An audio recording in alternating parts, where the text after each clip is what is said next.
भारतीय समाज की एक बड़ी विशेषता रही है और उस विशेषता का सबसे बड़ा आधार कोई रहा है तो भारतीय समाज में संयुक्त परिवार का, जो कि शब्द से ही विदित है, शब्द से ही अनुभव कराती है, शब्द से ही महसूस कराती है। संयुक्त परिवार, मिला जुला परिवार, जिसमें मेल मिलाप हो, जिसमें एक दूसरे के प्रति प्यार, वात्सल्य, एक दूसरे के प्रति उदारता, स्नेह और सम्मान का भाव शब्द से ही प्रकट करता है। आज बहुत ही मुश्किल घड़ी में हमारा भारतीय समाज चल रहा है और उसका सबसे बड़ा कारण है दरकता संयुक्त परिवार, धधकता संयुक्त परिवार।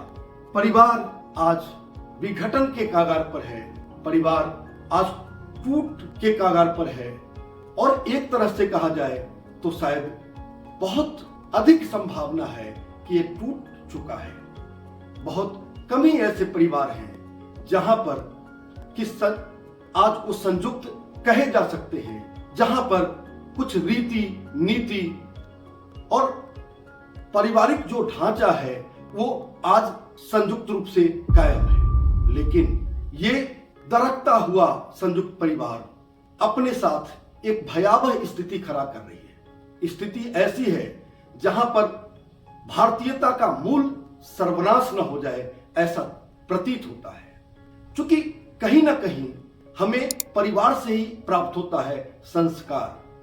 कहीं ना कहीं सबसे बड़ी पाठशाला अगर शुरू होती है तो परिवार से शुरू होती है। कहीं ना कहीं अगर हमारे जीवन का एक आधार तैयार होता है तो संयुक्त परिवार से होता है। इसलिए संयुक्त परिवार का बहुत बड़ा महत्व है।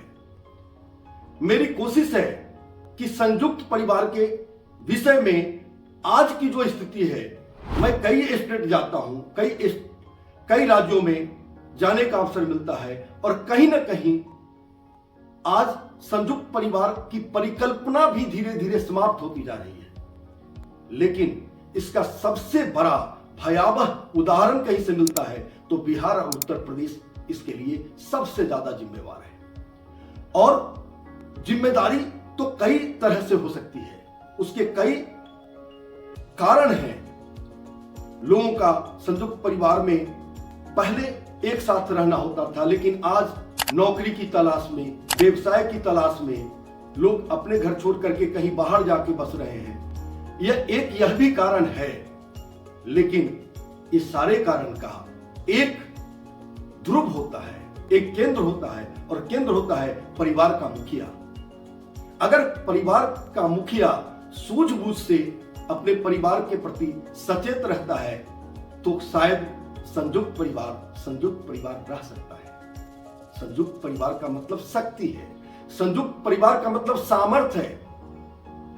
हम कहीं भी हो दुनिया के किसी कोने में, अगर हम संयुक्त परिवार से जुड़े हुए हैं तो हमारे पास एक शक्ति होती है। जो भी सुनता है, अक्सर ये देखने को मिलता है, हमारे कोई साथी आकर के बोलते हैं कि मेरे दादाजी, मेरी दादी, मेरे चाचा, मेरे फूफा, इस तरह की बात जब वो पूरे परिवार की चर्चा करते हैं और वो अपनत्व उनके आवाज से दिखती है तो कहीं ना कहीं उनकी शक्ति भी दिखाई देती है, उनके सामर्थ्य भी दिखाई देते हैं। क्योंकि एकाकी होना न शक्तिशाली होना है, न समर्थवान होना है।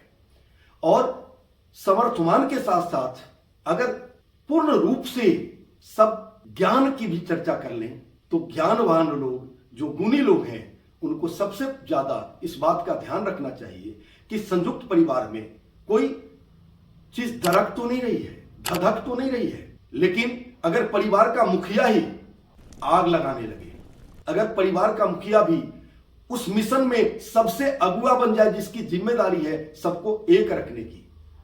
संयुक्त परिवार का मतलब कतई नहीं है कि किसी को अपने विचार रखने के अधिकार नहीं होते। विचार रखने के अधिकार तो स्वाभाविक रूप से होने चाहिए और यह संयुक्त परिवार की एक ताकत भी हो सकती है कि सब अपने विचार रखें।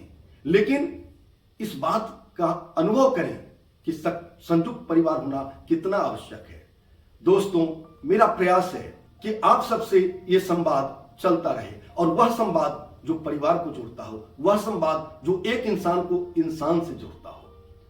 अगर ये सब कुछ खत्म हो गया तो कहीं ना कहीं हमारा जीवन सूना हो जाता है, एकाकी हो जाता है।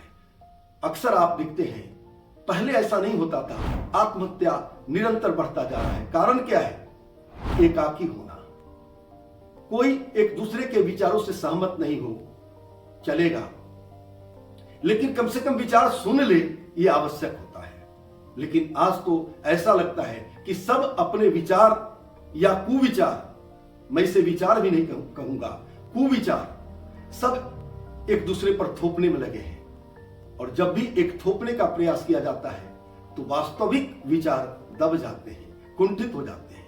और जहां भी वास्तविक विचार कुंठित होने लगेंगे, वहीं कहीं ना कहीं काल अपना मुंह बाय खड़ा होता है। और जब काल के गाल खुल जाते हैं तो वहां तो विनाशी आने लगते हैं। दोस्तों, आज का वीडियो मैं ज्यादा लंबा नहीं रखना चाहता, लेकिन इस वीडियो पर आप सबके संयुक्त परिवार पर विचार जरूर चाहता हूं, अवश्य चाहता हूं, कमेंट अवश्य चाहता हूं। ये परस्पर हमारे और आपके विचारों से एक ऐसा माहौल बनाने का मेरा प्रयास है जिससे कहीं ना कहीं हम आने वाली पीढ़ी को कुछ दे सके।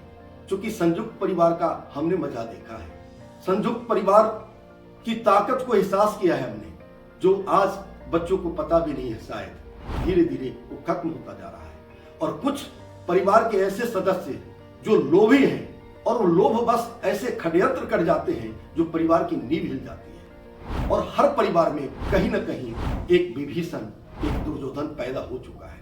ऐसे दुर्योधन, ऐसे विभीषण जिन्हें पता ही नहीं है वो क्या कर रहे हैं, उस सर्वनाश को आमंत्रित कर रहे हैं। मैं आप सबसे इस वीडियो पर कमेंट चाहूंगा और संयुक्त परिवार पर एक विस्तृत उसके आधार, उसकी जरूरतें, उसकी आवश्यकताएं, उसके खुशबू, उसकी महक, और जब परिवार का विघटन होता है तो उसके दुष्परिणाम पर भी चर्चा करना चाहता हूं। इसीलिए आपके कमेंट आवश्यक है। संयुक्त परिवार के बारे में विचार देना, मैंने अच्छा बोला, बुरा बोला, ये विचार बहुत जरूरी नहीं है, लेकिन आप संयुक्त परिवार के बारे में क्या राय रखते हैं, ऐसा विचार कमेंट के माध्यम से अवश्य दें। जय जय श्री सीताराम, जय जय श्री राधे श्याम।